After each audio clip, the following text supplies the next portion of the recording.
Hello guys, welcome to my YouTube channel. तो आज जो हम लोग डिस्कस करने वाले हैं ऑब्जेक्टिव सीरीज, और ये ऑब्जेक्टिव सीरीज का लेक्चर नंबर सेकंड है। और आज जो हम लोग डिस्कस करने वाले हैं चैप्टर नंबर सेकंड मींस क्या, gross law and its application. ठीक है, gross law and its application का क्या देखने वाले हैं, जितने भी ऑब्जेक्टिव क्वेश्चन है सबको एक एक करके डिस्कस करने वाले हैं। तो क्वेश्चन नंबर फर्स्ट क्या बोल रहा है, क्वेश्चन नंबर फर्स्ट अभी हम लोग डिस्कस करने वाले हैं। पूछ रहा है कि किसी नॉन कंडक्टिंग स्फीयर के लिए, ठीक है, किसी सॉलिड नॉन कंडक्टिंग स्फीयर के लिए मैक्सिमम इलेक्ट्रिक फील्ड कहां पे होंगे। तो ऑप्शन में एट सेंटर, सरफेस, आउटसाइड, ऐसे कुछ ऑप्शंस है। ठीक है, तो हम लोग देख लेते हैं सॉलिड नॉन कंडक्टिंग स्फीयर का जो देखे थे याद होगा, कुछ ग्राफ ड्रॉ किए थे, ग्राफ के थ्रू समझने की कोशिश करते हैं। ठीक है, तो इस तरीके से कुछ ग्राफ आया था ई और आर के बीच, मतलब क्या, इलेक्ट्रिक फील्ड एंड रेडियस के बीच कुछ ऐसा आया था।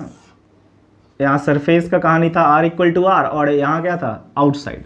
इट मीन्स क्या कि इधर क्या था, small R less than capital R, और इधर क्या था, small R greater than capital R. मतलब 3 रीजन देखे थे।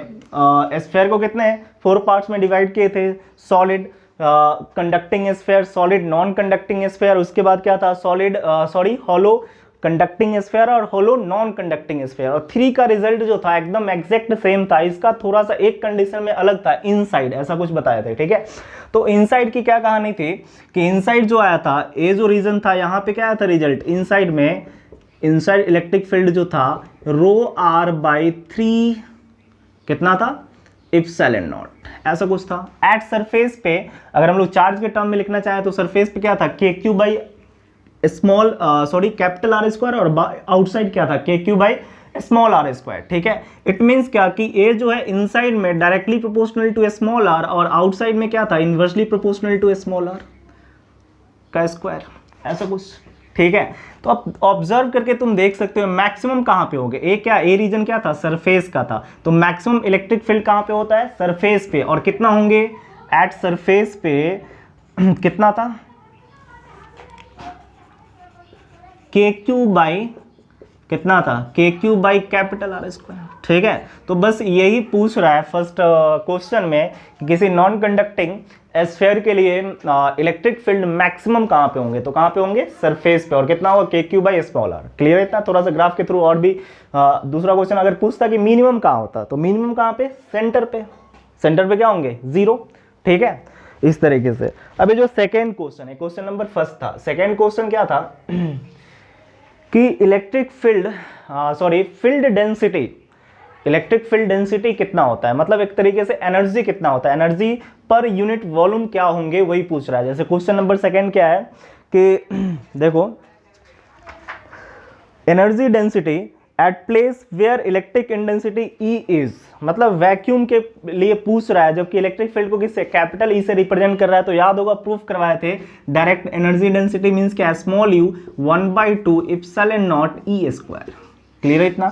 तो फर्स्ट का जो ऑप्शन है, फर्स्ट क्वेश्चन का ऑप्शन क्या है, at surface, question number first का आंसर क्या है, सी।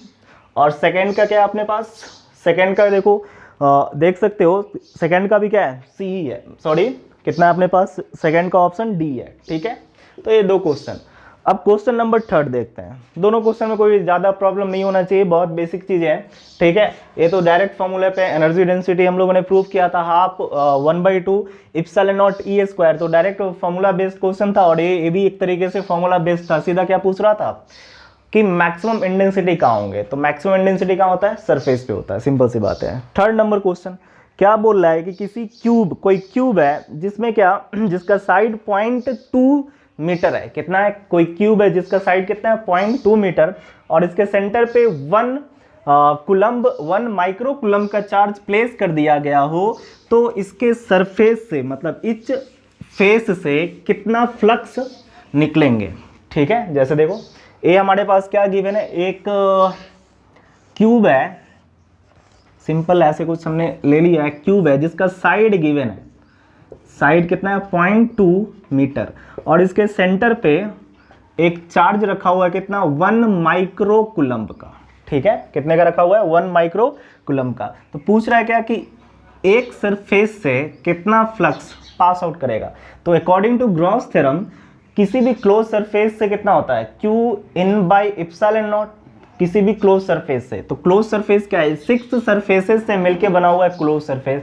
सो एक से कितना होगा, एक से 1/6, ये तो बता भी चुके थे, डिस्कस भी किए थे। तो जो नेट फ्लक्स होगा, नेट फ्लक्स कितना होगा, सिंपली लिख सकते हैं ड्यू टू इच फेस, एक फेस से कितना होंगे 1/6, ठीक है, summation of Q in by epsilon not. It means क्या, चार्ज कितना है देखो 1 माइक्रोकूलम, ठीक है, 1 माइक्रोकूलम मतलब 10⁻⁻6 डिवाइडेड बाई 6, और इप्सिलॉन नॉट का वैल्यू 8.85 इंटू 10⁻⁻12। जब इसको सोल्व करेंगे तो अप्रॉक्सीमेट आएगा 1.88 इंटू 10⁻, ऑप्शन नंबर कितना है देखो, ऑप्शन नंबर सी 10⁻ कितना है 4, इस यही आएगा, ठीक है। किसी किसी क्वेश्चन में क्या लिखा है, जैसे और यूनिट क्या है, वोल्ट पर मीटर। किसी किसी बुक में इस क्वेश्चन को क्या लिखा है कि वर्टेक्स से कितना लिख लेगा, फेस ने लिखा है वर्टेक्स, लेकिन अकॉर्डिंग टू आंसर क्या लिखना है, वहां पे थोड़ा सा मिस्टेक किया, वहां वर्टेक्स के प्लेस पे फेस लिखना चाहिए था उसको, समझ में आ रहा है, वर्टेक्स के प्लेस पे क्या है, फेस है। तो इच फेस से कितना फ्लक्स निकलेगा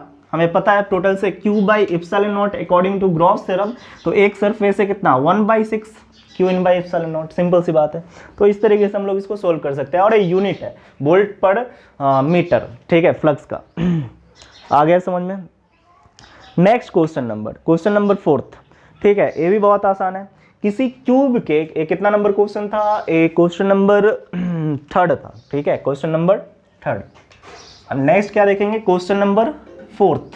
क्वेश्चन नंबर 4 में क्या बोला है कि कोई क्यूब है, जैसा अभी क्यूब था वैसे ही एक क्यूब है, इस तरीके से देखो, ऐसा एज्यूम कर लिए क्यूब है, इसके इनसाइड में प्लस माइनस Q चार्ज को प्लेस कर दिया गया है। तो नेट फ्लक्स इससे कितना पास करेगा, एक चार्ज है, जैसे देखो इसके इनसाइड में एक प्लस Q चार्ज और एक मान लिए एक प्लस Q चार्ज, दूसरा माइनस Q चार्ज। तो नेट फ्लक्स कितना होगा, तो अकॉर्डिंग टू गॉस थ्योरम क्या होता है, नेट फ्लक्स जो होता है किसी भी क्लोज सरफेस में समेशन ऑफ ई नेट, मतलब Q इनसाइड चार्ज का समेशन बाई इप्सिलॉन नॉट। तो देखो एक हमारे पास प्लस Q चार्ज है और दूसरा minus Q charge by epsilon not, it means net flux क्या होगा, 0 होंगे। बात समझ में आ रहा है। ये क्वेश्चन नंबर 4 बहुत आसान है, ठीक है, आ गया समझ में। वही लिखा है 2 डाइपोल, जैसे लिखा है 2 डाइपोल्स ऑफ चार्ज इतना place in the cube total flux living outside, मतलब डाइपोल है, क्या बोल रहा है, डाइपोल मतलब ये दोनों के बीच का कुछ डिस्टेंस होगा, ऐसा कुछ। क्लियर है, कोई दिक्कत नहीं है। बस डाइपोल होगा तो एक नेगेटिव चार्ज एक पॉजिटिव चार्ज इनसाइड, लेकिन नेट चार्ज अगर देखेंगे तो दोनों का अलजेब्रिक सम करना पड़ेगा, क्योंकि फॉर्मूले में ही summation of inside total charge, ठीक है, बाई इप्सिलॉन नॉट। क्लियर है इतना। अब क्वेश्चन नंबर 5 क्या है, कोई सॉप बबल है, ठीक है, सॉप का बबल है, उस पर अगर हम लोग नेगेटिव चार्ज दे तो उसका रेडियस इंक्रीज होगा या फिर डिक्रीज होगा, समझते हैं, ठीक है। क्वेश्चन नंबर 5,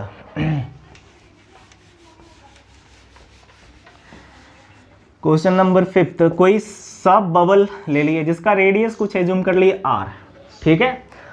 अगर मान लो, दोनों समझते हैं, अगर निगेटिव देंगे चार्ज तो क्या होगा, पॉजिटिव देंगे तो क्या होगा। अगर मान लो कि कोई निगेटिव चार्ज इस पे क्या किए, दिए इस पे, तो क्या होंगे, नेगेटिव एक आया, फिर एक नेगेटिव आया, तो नेगेटिव मिलके क्या करेगा, रिपेल करेगा। बात समझ में आ रहा है। एक चार्ज थोड़ी है, नेगेटिव चार्ज ऐसे पता नहीं कितने नंबर ऑफ चार्ज है, तो नेगेटिव क्या करता है, same nature of charge repel करता है, जिसके रीजन से क्या हो जाएगा, इसका रेडियस ये फैलने की कोशिश करेगा, एक्सपेंड करेगा, मतलब क्या, रेडियस क्या होंगे, रेडियस जो हो जाएगा इंक्रीज करेगा, ठीक है। आया बात समझ में। ये सब बबल है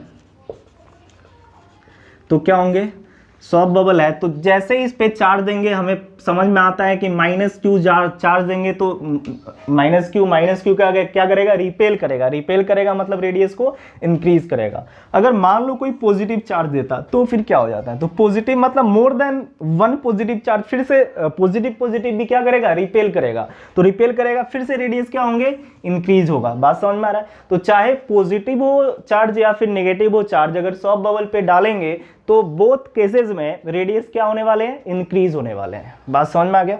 तो कंफ्यूज नहीं होना है, सीधा कोई सा भी चार्ज हो, चाहे वो पॉजिटिव हो या फिर नेगेटिव हो, रेडियस क्या होगा, इंक्रीज होगा। मतलब ये बबल्स क्या होगा, एक्सपेंड होने की कोशिश करेगा। क्लियर है?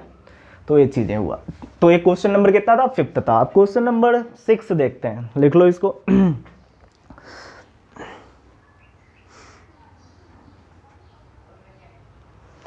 हो गया कंप्लीट क्वेश्चन नंबर 6। देखो क्या दिया है क्वेश्चन नंबर 6 में, क्या बोला है कि अगर मान लो कोई स्फीयर है, ठीक है, उसमें चार्ज Q है, तो इसके रीजन से नेट फ्लक्स कितना हो रहा है, Q/ε0। ठीक है, ये बोल रहा है क्वेश्चन नंबर कितना, 6। क्वेश्चन नंबर 6 अब देखेंगे, ये आ गया होगा समझ में। ठीक है, देखो क्वेश्चन नंबर कितना है, 6। बोल रहा है क्या कि एक स्फीयर है जिसमें क्या रख दिया गया है, एक चार्ज को ऐसे प्लेस कर दिया गया जिसका रेडियस कंसीडर कर लिया r। ठीक है, तो बोला क्या कि इसका जो नेट फ्लक्स है EDS, बोल रहा है कितना कि Q/ε0 है। ठीक है, जब अब क्या बोला कि अगर मान लो कि इसका रेडियस हाफ कर दिया गया हो, रेडियस क्या कर दिया गया हो, हाफ कर दिया गया हो, मतलब r/2 कर दिया गया हो, तो नेट फ्लक्स क्या होंगे, मतलब इस पे क्या इफेक्ट होगा। तो ऑप्शन में दे रखा है नेट फ्लक्स कितना होगा,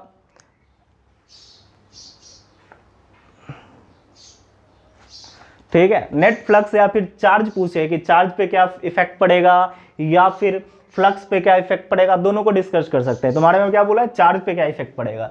तो सिंपल सी बात है कि देखो इसमें क्या कर रहा है, मतलब ये जो हमारे पास नेट फ्लक्स है रेडियस के ऊपर डिपेंड कर रहा है क्या, कर रहा है क्या, नहीं कर रहा है। मतलब क्या, अगर मान लो रेडियस कितना छोटा, देखो ग्रॉस थ्योरम क्या था, ग्रॉस थ्योरम क्या क्लोज सरफेस बनाता था, तो ग्रॉस थ्योरम पे फ्लक्स थोड़ी इफेक्ट करता था, फ्लक्स पे कोई इफेक्ट नहीं पड़ता था ग्रॉस थ्योरम। हम तो इमेजनरी जितना मर्जी ले लेते थे, चाहे वो रेडियस कम हो या फिर ज्यादा हो, तो फ्लक्स पे ना ही फ्लक्स पे कोई इफेक्ट पड़ेगा और ना ही चार्ज पे कोई इफेक्ट पड़ेगा। बात समझ में आ रहा है? रेडियस हाफ कर लो, 1/3 कर लो, कोई प्रभाव, कोई इफेक्ट नहीं पड़ने वाले। तो ऑप्शन नंबर क्या है, डी, रिमेन्स अनचेंज्ड। कौन सा होगा, रिमेन्स अनचेंज, मतलब कोई चेंज इस पे नहीं होगा। यही क्वेश्चन नंबर कितना है, 6।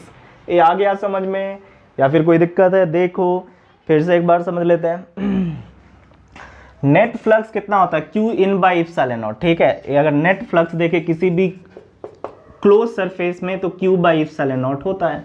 ठीक है, अगर इसका रेडियस हाफ कर लेंगे तो इस पे कोई फर्क पड़ने वाला है क्या, क्योंकि ये चार्ज और ε0 के ऊपर इफेक्ट पड़ता है, तो चार्ज पे ना इफेक्ट पड़ेगा ना ही नेट फ्लक्स पे इफेक्ट पड़ेगा, दोनों क्या होंगे, रिमेन्स कांस्टेंट होंगे। ठीक है, अब देखो क्वेश्चन नंबर कितना है, 7th। ठीक है, क्वेश्चन नंबर क्या है, 7th। बोल रहा है the value of electric flux living for unit charge for vacuum के लिए, मतलब फ्लक्स कितना होगा किसी निर्वात के लिए, कुल फ्लक्स कितने होंगे, जबकि उसके अंदर क्या है, 1 यूनिट मीन्स क्या, एक कुलम्ब का चार्ज रखा गया, मतलब 1 यूनिट का चार्ज प्लेस किया गया है। सिंपल सा देखो, जैसे देखो हमें पता है सिंपली कि जो नेट फ्लक्स होता है किसी भी क्लोज सरफेस में कितना होता है, Q/ε0। सिंपल सा, फॉर वैक्यूम के लिए, और ए समेशन ऑफ इनसाइड करंट, मतलब इनसाइड चार्ज। तो अगर मान लो कोई हमारे पास स्फीयर है, इसके अंदर 1 कुलम्ब का चार्ज या फिर 1 यूनिट का चार्ज प्लेस कर दिया गया, कितना, 1 यूनिट का charge, according to question 1 unit का चार्ज प्लेस कर दिया गया है, तो फिर नेट फ्लक्स क्या हो जाएंगे, बहुत आसान है, नेट फ्लक्स EDS कितना हो जाएगा, 1/ε0। इट मीन्स कि ε0 का इन्वर्स, मतलब ऑप्शन नंबर कितना राइट होगा, देखो ऑप्शन नंबर 2 मतलब बी राइट है। ठीक है, ε0 का स्क्वायर। क्लियर है इतना, कोई दिक्कत इसमें, कोई परेशानी है। क्वेश्चन नंबर कितना था, देखो क्वेश्चन नंबर है 7th, क्वेश्चन नंबर 7th। इसमें टोटल कितना 11 क्वेश्चन है, जल्दी हो जाएगा, कोई दिक्कत नहीं होने वाला है। और एक क्वेश्चन सोल्व करने से फायदा क्या होगा, जितने भी तुम्हारे डेस्क वर्क का जितने भी क्वेश्चन है अपने आप ऑब्जेक्टिव सोल्व हो जाएंगे, कोई दिक्कत नहीं होने वाला। अगर बुक का जितने भी क्वेश्चन है उसको अगर एक एक करके सोल्व कर लिए तो डेस्क वर्क के क्वेश्चन सोल्व करने में कोई परेशानी नहीं होने वाला है, अपने आप ही हो जाएगा, वही छाप दिया है डायरेक्ट लेके। ठीक है, बुक वाले ही क्वेश्चन है। अब देखो next question number 8। Question number 8 में क्या बोला है, सिंपल सा, क्या 2 स्फीयर दे रखा है, क्वेश्चन नंबर 8 में 2 स्फीयर दे रखा है। ठीक है, क्वेश्चन नंबर 8, 2 स्फीयर है, एक का रेडियस a है और दूसरे का बी है, ठीक है, दो होलो स्फीयर है या जो भी हो, ठीक है, बी दे रखा है, ए और बी दे रखा है, क्लियर है। अब क्या बोल रहा है कि इस पे चार्ज कुछ ऐसे डिस्ट्रीब्यूशन होगा सरफेस पे, पता है चाहे वो सॉलिड हो या फिर होलो, चार्ज का डिस्ट्रीब्यूशन सरफेस पे ही होता है अगर कंडक्टिंग स्फीयर हो तो, ठीक है। अब क्या बोल रहा है कि इसका इलेक्ट्रिक फील्ड का रेशियो क्या होगा, इलेक्ट्रिक फील्ड का रेशियो क्या होगा, इट मीन्स क्या, ई ए बाई ई बी पूछ रहा है तुमसे। तो हमें पता क्या है कि अगर मान लो इस पे चार्ज कितना एज्यूम कर लिए Q1 और इस पे एज्यूम कर लिए Q2, तो इलेक्ट्रिक फील्ड कितना होता है, KQ बाई आर स्क्वायर होता है कि नहीं होता, KQ बाई आर स्क्वायर। तो Q1 अपॉन ए स्क्वायर, किसी भी सरफेस किसी भी स्फीयर के मतलब किसी भी कंडक्टिंग स्फीयर के सरफेस पे इलेक्ट्रिक फील्ड कितना होता है, KQ बाई आर स्क्वायर। तो वही फॉर्मूला यूज किए, KQ बाई आर स्क्वायर, तो Q के जगह पे क्या Q1। सिमिलरली यहाँ पे क्या होगा, KQ2 by B square, radius क्या है इसका, बी स्क्वायर। तो K से K कैंसिल आउट, कितना है अपने पास देखो, B square by A square Q1 by Q2, इतना कुछ आ गया। अब एक चीज और दे रखा है, क्या दे रखा है कि अपने पास जो सरफेस डेंसिटी है, दोनों के केस में सरफेस डेंसिटी जो है सेम है, दोनों स्फीयर का, बोथ स्फीयर का सरफेस डेंसिटी क्या है, सेम है। इट मीन्स बोल क्या रहा है कि जो अपने पास सिग्मा है, चार्ज पर यूनिट एरिया, वो क्या है, कांस्टेंट है, सेम है। तो अगर हम लोग लिखे पहले के लिए तो Q1 by 4 pi epsilon naught R square, पता है charge per unit area sphere का कितना होता है, 4 पाई आर स्क्वायर, ठीक है। Q2 का क्या हो जाएगा देखो, Q2 by 4 pi B square. अब अकॉर्डिंग टू क्वेश्चन क्या बोल रहा है कि अकॉर्डिंग टू क्वेश्चन क्या बोला कि दोनों का जो सिग्मा है वो सेम है, राइट। तो देखो Q1 by 4 pi epsilon naught 4 pi A square equal to Q2 by 4 pi B square. तो ऑब्जर्व किए तो ये दोनों क्या, it means Q1 by Q2 का अगर तुम वैल्यू निकालना चाहते हो तो कितना हो जाएगा, A square by B square. समझ में आई बात। तो हमें क्या आंसर क्या दे रखा है, रेडियस के टर्म में दे रखा है। अगर चार्ज के टर्म में भी दिया रहता तो इतना आंसर था, लेकिन ये रेडियस के टर्म में दे रखा था और उसके लिए इतना कुछ हिंट दे रखा था। क्या बोल रखा था कि चार्ज डेंसिटी बोथ स्फीयर का सेम है, तो चार्ज डेंसिटी पहले का दूसरे का अकॉर्डिंग टू क्वेश्चन सेम किए तो ऐसा कुछ कंडीशन आएगा। इट मीन्स क्या, Q1 Q2 के जगह पे A square by B square put कर सकते हैं। सो देखो कितना आ गया, B square by A square, और यहाँ क्या आ जाएगा, A square by B square. It means क्या, दोनों कैंसिल आउट हो गए, मतलब क्या 1:1। राइट आंसर क्या होगा, 1:1। ऑप्शन बी, ऑप्शन बी क्या है, राइट है। क्लियर है इतना, कोई दिक्कत, ठीक है। अब लास्ट जो है कितना नंबर, क्वेश्चन नंबर कितने थे, 8 थे। अब क्वेश्चन नंबर 9 देखते हैं। क्वेश्चन नंबर 9 में क्या है, देखो यहाँ पे क्या दे रखा था, क्वेश्चन वही है लगभग, लेकिन ये हो गया क्या, देख लो हो गया, ठीक है। अब देखो क्वेश्चन नंबर 9, ज़्यादा चेंज करना नहीं पड़ेगा। क्वेश्चन नंबर 9 में बस क्या बोला है कि चार्ज सेम है, दोनों सरफेस पे चार्ज क्या अपने पास सेम है, मतलब Q1 is equal to Q2। तो कहानी खत्म हो गया। यहाँ Q1 क्या है, equal to Q2। It means हम लोग लिख सकते हैं Q1 इक्वल टू Q2 है तो Q एज्यूम कर लिए तो Q गया। इट मीन्स क्या कि EA बाई EB का जो रेशियो आ जाएगा B square by A square. तो राइट ऑप्शन चेक कर सकते हो, राइट ऑप्शन कौन सा है, देखो A square by B square, C is the right option. ठीक है, आ गया समझ में, कोई दिक्कत नहीं है। नेक्स्ट 10th नंबर, 2 क्वेश्चन बचे हुए हैं, बस 11 क्वेश्चन है इसमें, इस पूरे चैप्टर में हो गया। 11th में क्या दे रखा है, भी डायरेक्ट फॉर्मूला बेस्ड क्वेश्चन है। ठीक है, बोल क्या रहा है कि कोई अपने पास वायर है, कैसा वायर है, सिलेंड्रिकल वायर है, जिसमें जिसके रीजन से इलेक्ट्रिक फील्ड लिखना है। ठीक है, इलेक्ट्रिक फील्ड लिखना है तो याद होगा किसी सिलेंड्रिकल वायर के रीजन से, क्वेश्चन नंबर 9th या कितना 10th, क्वेश्चन नंबर 10th है। ठीक है, क्वेश्चन नंबर 10th बोल रहा है किसी सिलेंड्रिकल वायर के रीजन से, ऐसा कुछ सिलेंड्रिकल वायर एज्यूम किए थे जिसका रेडियस एज्यूम कर लिए r और लेंथ कुछ कंसीडर था। ठीक है, तो याद होगा इलेक्ट्रिक फील्ड जो फाइंड आउट किए थे इसके रीजन से कितना था, lambda by 2 pi epsilon naught r। ये चीजें देखे थे। Where lambda constant 2 pi epsilon naught constant, मतलब E inversely proportional to R. तो किसी भी सिलेंड्रिकल वायर के लिए क्या ड्रॉ करना है, ग्राफ ड्रॉ करना है। तो किसके बीच में, ई और आर के बीच में, ई और आर के बीच में। तो ग्राफ ड्रॉ किए भी थे, याद होगा। ये हमने मान लिया ई और ए आर, तो इनवर्सली प्रोपोर्शनल ई क्या है, inversely proportional to R, it means क्या, सीधा ऐसे ग्राफ होगा। समझ में आई बात। तो ऑप्शन नंबर ए इसका राइट है। कौन सा ऑप्शन होगा, ए। क्लियर है। तो ये हो गया। लास्ट क्वेश्चन बचा। लास्ट क्वेश्चन क्या दे रखा है, कोई स्क्वायर है जिसको यूनिफॉर्म इलेक्ट्रिक फील्ड में प्लेस कर दिया गया है। ठीक है, कोई स्क्वायर है जिसको यूनिफॉर्म इलेक्ट्रिक फील्ड में प्लेस कर दिया गया है और डायग्राम गिवन है, अभी बनाएंगे। तो इसमें क्या निकालना है, हमें फ्लक्स फाइंड आउट कर देना है। नेट फ्लक्स कितना होगा, ये चीजें फाइंड आउट करना है। तो फ्लक्स क्या था, एक्चुअली में क्या था, total number of lines passing through given cross sectional area, ये तो था। फ्लक्स क्या था, total number of line, basically क्या था, total number of line passing through given cross sectional area. तो कुछ इस तरीके से डायग्राम गिवन है, ऐसे कुछ स्क्वायर दे रखा है जिसका साइड ए एज्यूम कर ले, इसको यूनिफॉर्म इलेक्ट्रिक फील्ड में कुछ इस तरीके से रखा गया है। ठीक है, ऐसे कुछ इलेक्ट्रिक फील्ड से पास करा दिया गया है, ऐसे कुछ। क्लियर है। अब देखो ए जो एंगल गिवन है 30 है, कितना एंगल 30, इलेक्ट्रिक फील्ड ए रहा। समझ में आई बात। साइड कितना है ए। ऑप्शन में क्या क्या दे रखा है, मान लो ऑप्शन कितना है, देखो ई ए स्क्वायर, ऑप्शन फर्स्ट मान लो हैं ऐसा, ई ए स्क्वायर बाई, मैच करा लेना, cos 30 मतलब कितना, √3/2। ठीक है, ये कितना ऑप्शन ऑफ देखो, √3 ई ए स्क्वायर बाई 2, ऐसा कुछ दे रखा है। सेकेंड क्या है 1/2 ई ए स्क्वायर। थर्ड क्या है, मान लो C 0 और लास्ट नन ऑफ दिस। ठीक है, तो बताओ कौन सा समझ सकते हो। इस सरफेस से देखो, सिंपली ये हथेली है मेरा, ये एंगल बस जलावा है, मतलब 30 दिखाने के लिए बस। ये हमारे पास हथेली है। ठीक है, इस सरफेस से कितना नंबर ऑफ फ्लक्स पास करेगा, जबकि फील्ड ऐसे पास कर रहा है, देखो इसके ऐसे पास कर रहा है। तो इस वाले सरफेस पे एक भी लाइंस पास करेगा क्या, नहीं करेगा। इट मींस क्या होगा, 0।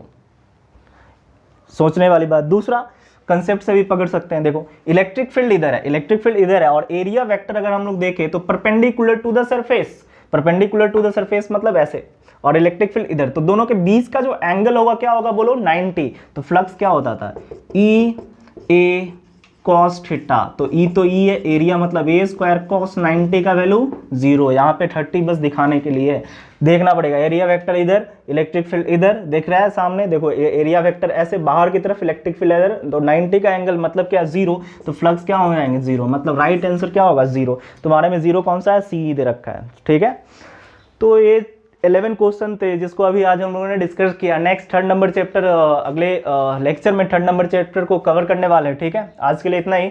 वीडियो अच्छा लग रहा हो तो लाइक करें, शेयर करें और चैनल को सब्सक्राइब करें। Thank you.